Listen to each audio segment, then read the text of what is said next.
Welcome back to the Silage Zone for part 2 of 3 on our discussion around BMR and non-BMR for optimizing net farm/dairy income.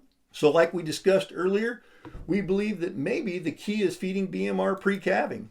How do we know that? We're going to look at several studies that we believe absolutely point out that getting that BMR in the cows pre-calving is critical.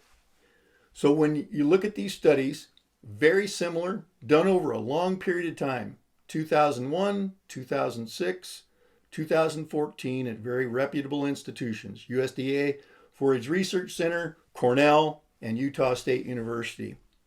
The design of the studies were very similar, and this is what's most interesting. The design were very similar, and the outcomes were very similar over a wide span of time. So in all 3 studies, BMR was fed to pre-calving and also non-BMR to another group, pre-calving for 21 to 28 days. And then for the USDA and Cornell studies, they fed BMR or non-BMR to lactating cows for 3 to 5 weeks postpartum. Then at that time only fed non-BMR corn silage for the rest of the study. At Utah State, again, very similar. They fed BMR or non-BMR pre-calving, but at time of calving, they split them into 2 more groups where the cows that were receiving BMR pre-calving either got BMR continued on or non-BMR. The other ones that received non-BMR pre-calving got either BMR at calving time or non-BMR continued on. So again, I think these 3 studies are so similar and they're going to show some great information. This is a busy slide, but I wanted to show you what the diets look like in general, both on the dry cows and the lactating cows. So first of all, USDA, you can see that they were at 38 to 39% on their dry matter in the total diet of corn silage, and also fed a high amount of grain, 35% both pre-calving and post. For the Cornell study, they were at 46 to almost 48% pre-calving on the total dry matter intake being corn silage, and then almost 40% up to 42% dry matter on corn silage post-calving. And then again, high grain, 27, 28 there pre-calving, almost 42 up to almost 45% post-calving. In the Utah State, they used a little more haylage post-calving, you'll see this, but pre-calving, they were at about 31% total dry matter intake being corn silage, about 32 to 33% on the grain side. Post-calving, they were at 31% dry matter total diet corn silage, and around 41 to 42% grain or non-forage for the other part of the diet. Again, just a reminder, you look at these 2 studies that we've got information on. We didn't have any specific information on the fiber digestibilities for the USDA study, but if you look at these 2, again, 30%, couldn't get the data for the Utah State study, but they fed F2F569, which is a highly digestible BMR for mycogen, and DK6172. So again, very distinct differences between the silages. What we're going to look at, where we have the information, first of all, is going to be around dry matter intakes. And that's the key with BMR.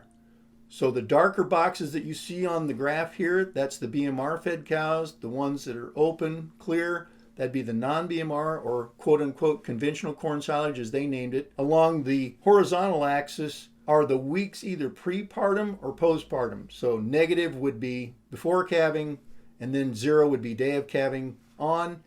What you have on the vertical axis is dry matter intake in kilograms per day. So it becomes pretty obvious in this study, dry matter intakes were significantly higher for the BMR, both pre-calving, about 1 kilogram, and post-calving at a highly significant level. What's interesting is even after they got all switched to the non-BMR, remember 17 points difference on NDFD, a 30% difference in fiber digestibility, those cows that were fed BMR continued to eat more feed for another 2 to 3 weeks on out, even though they went to that lower digestibility corn silage as early as 3 weeks after calving. When we looked at Utah State, same exact results. The cows that received the BMR pre-calving, minus 1 week there you see, again, same setup, kilograms going vertical of dry matter intake.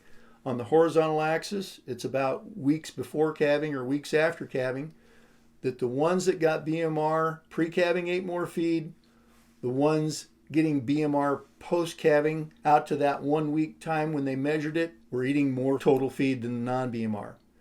I wanted to highlight this out at 16 weeks. This will be more to relate back to in part 3. But you look here how even out there they separated on the BMR cows as far as the amount of feed they were eating. And the way this is marked is the CC stands for they got non-BMR before calving, non-BMR after calving. BC would be BMR before calving, non-BMR after calving. BB would be BMR before, BMR after. The fourth one would be non-BMR, C, and BMR after calving. And you can see how they separated here on their NG-corrected milk on their feed efficiency. So remember that for part 3 when we get to that. All right, what happened to milk production? Well, here's the USDA study where we do have some information. And again, along the horizontal axis is weeks postpartum. Along the vertical axis is milk production in pounds per day. This study was done in 2001. Cows fed BMR 3 weeks pre-calving and 4 weeks post-calving produced 6.2 pounds more 3.5% fat-corrected milk.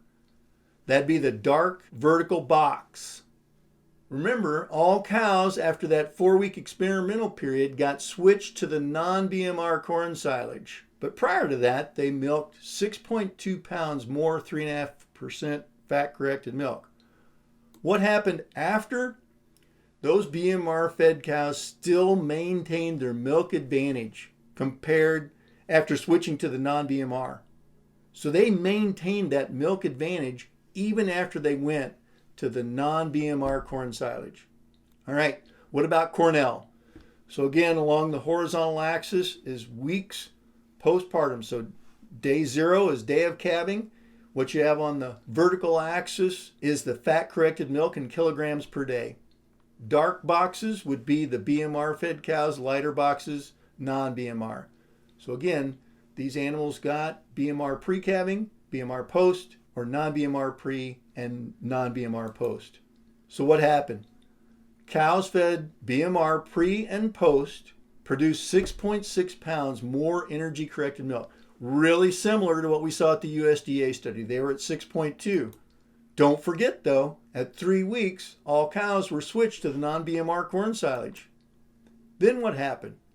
Those cows that got off to a great start, eating more feed before they calved and after they calved, even when they got switched to that 17-point lower NDFD 30 corn silage, maintained that advantage in 5.7 pounds more energy-corrected milk all the way out through the end of the study to 15 weeks. Similar to what we saw in the USDA study. What about Utah State? Here we go again. Weeks postpartum. Week 1 that they're measuring, what do we see? The BMR pre-calving, BMR post-calving was significantly different in milk production week 1. That would be the BB would be BMR before, BMR after. You can see that it's almost a 7 to 8 kilograms per day advantage. What do we see out at week 4? Week 4, we still see an advantage, a significant advantage for the cows that got BMR pre and BMR post over the ones that got non-BMR pre-calving but were fed BMR post-calving. So that goes back to that Michigan State study. That CB group, they didn't get the BMR pre-calving, they got BMR post-calving, but it didn't make any difference. There was actually a significant difference to the negative in regards to their milk production versus the BMR cows pre-calving and post. So again, very similar results that we want to look at. When we get out to 8 weeks, what's working best? It's not significant, but look at the 2 groups that are at the highest. They're the ones that got the BMR pre-calving. Didn't matter whether it was BMR post-calving or non-BMR post-calving, they were still the 2 highest groups. Wasn't significant, but look at where they're at. A good 2 to 3 to maybe 4 kilograms of milk higher than the cows that got the non-BMR pre-calving. So what's the major take home from the studies? Pretty obvious from all 3 studies to get the very positive effects of feeding BMR, we got to get it into those dry cows before they calve. That's critical. If we want that response in early lactation, we've got to have it in them before they calve. What else can we look at here? Postpartum cows respond with higher feed intakes and higher milk production when they get that BMR pre-calving, and when they get that BMR also 3 to 5 weeks post-calving compared to the cows receiving non-BMR pre and post. So again, we got to get that BMR in them early, and we want that BMR in them right after they calve. Cows that were fed the non-BMR 3 to 5 weeks post-calving that did receive the BMR pre-calving and 3 to 5 weeks post-calving continued to maintain that milk production advantage all the way through the studies, even though they got switched to the non-BMR. So that's a wrap up for part 2. Next, in part 3, we're going to look at further implications of what we've just discovered in these research trials. That concludes this Pioneer Agronomy video podcast.